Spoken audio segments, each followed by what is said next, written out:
What for you? So similar question, but for Paul, what makes a disappointment? When it's kind of the opposite of Unexpected Jim. It's you go into something where this should be good.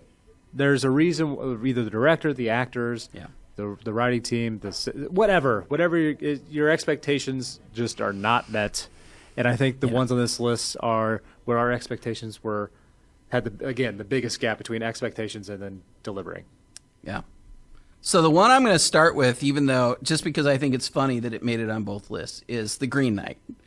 Because for Paul and I, in exactly the opposite way that Jen enjoyed the film, I think we were both surprised negatively. Yeah.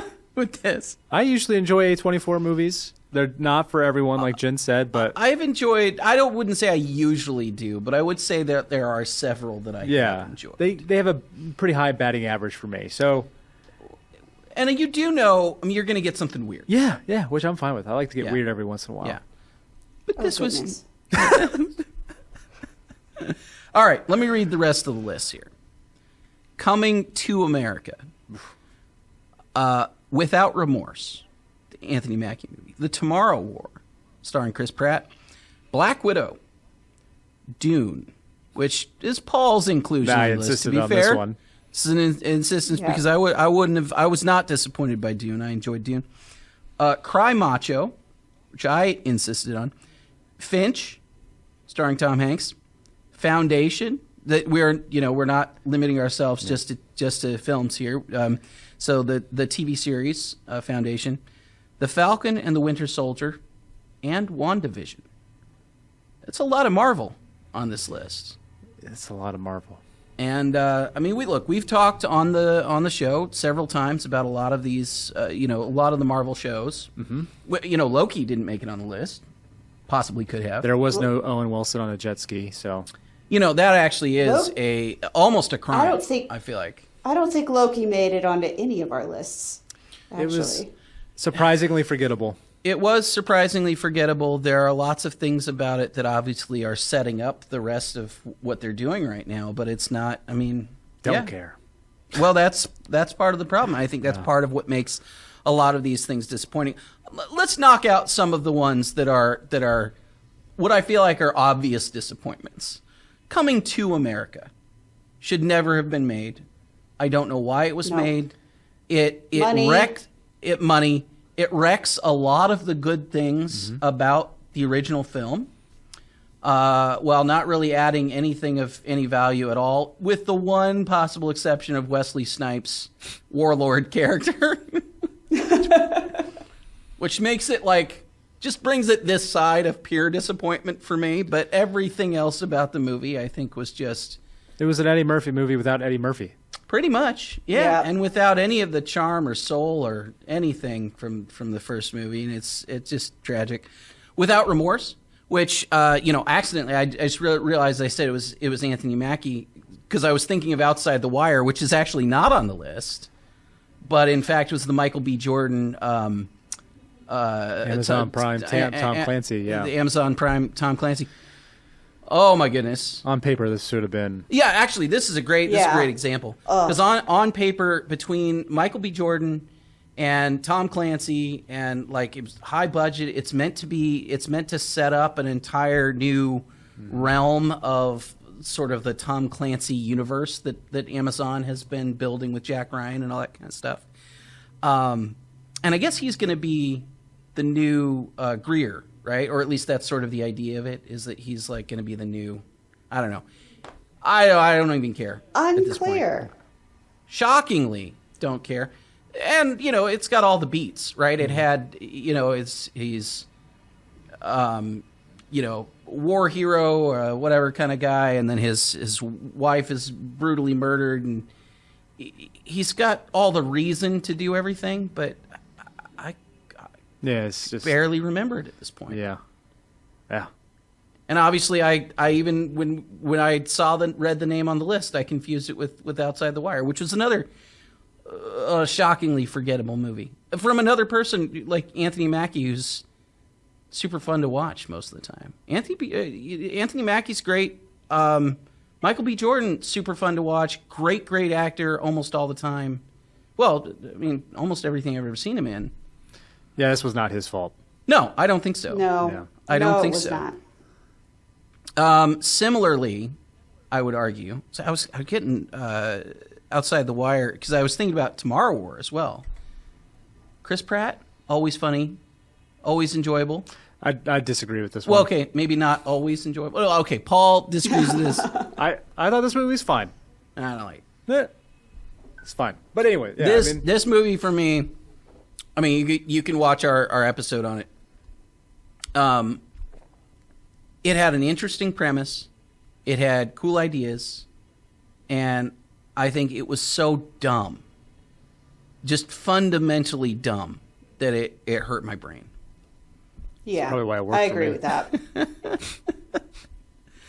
All right, the one on the list that I totally disagree with you on, Dune.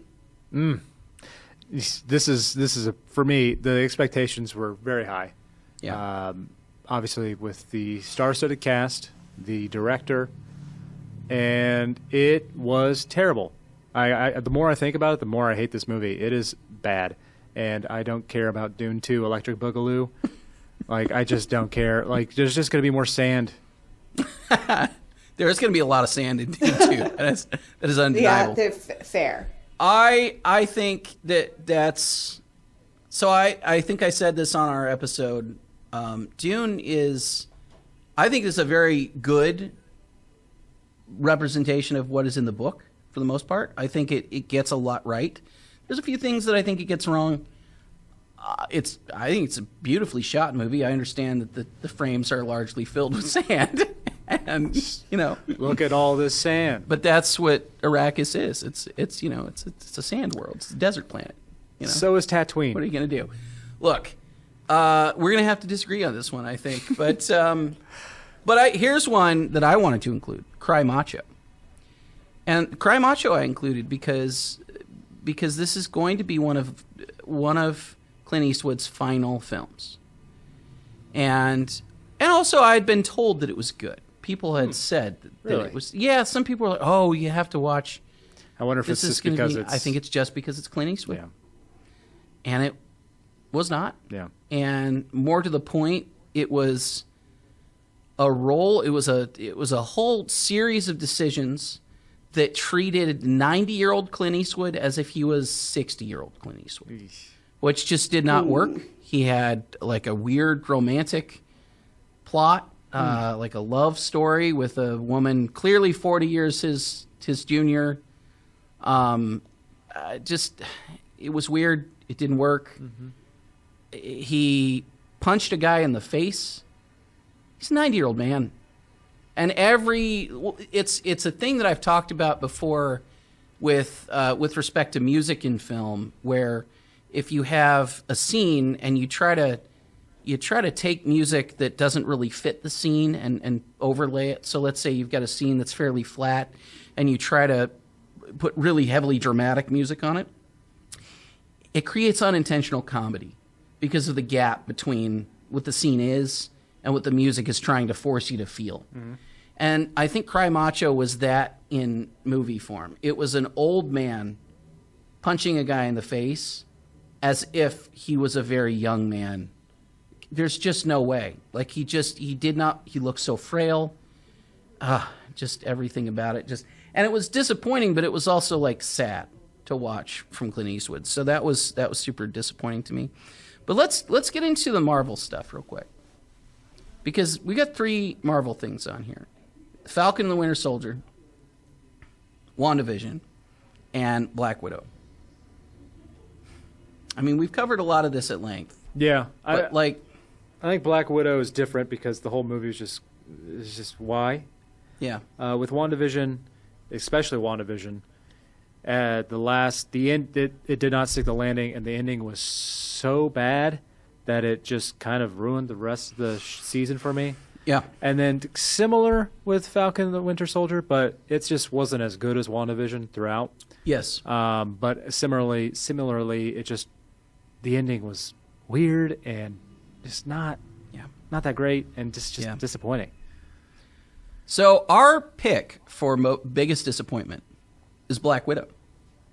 Jen, do you want to talk about why that was your pick?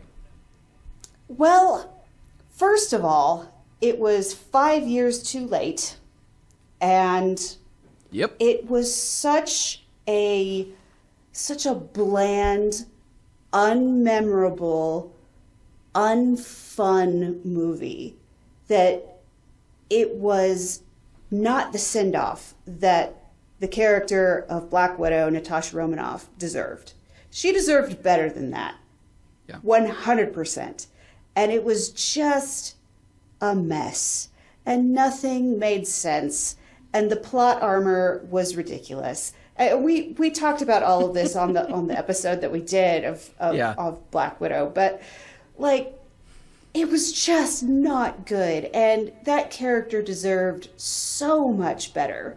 And there's also the meta context of Disney kind of flubbing the release on all of this, and it was a mess. It was a mess. It was deeply disappointing all around, and that is why I am in full agreement that this was the biggest disappointment of 2021. Yeah, I think if there's one thing I can say about this movie is that it is just not what Scarlett Johansson or the character deserved. I think she's such an interesting character. She's been in the MCU since Iron Man 2, which, you know, in some ways is like the second movie in the entire franchise. You can count The Incredible Hulk or not. But, and she has been a major player throughout this entire time and a scene stealer often. You know, like she's had a lot of opportunities to really become somebody that we're most excited about. And her, you know, spoilers here, but her death in Endgame was a catalyst for everything. It was hugely important, had massive impact on everything. And if they had ended it there, I'd have felt pretty good about it. It was a good cinematic death. To bring her back to do this is just a waste. Mm-hmm. It's just an incredible waste.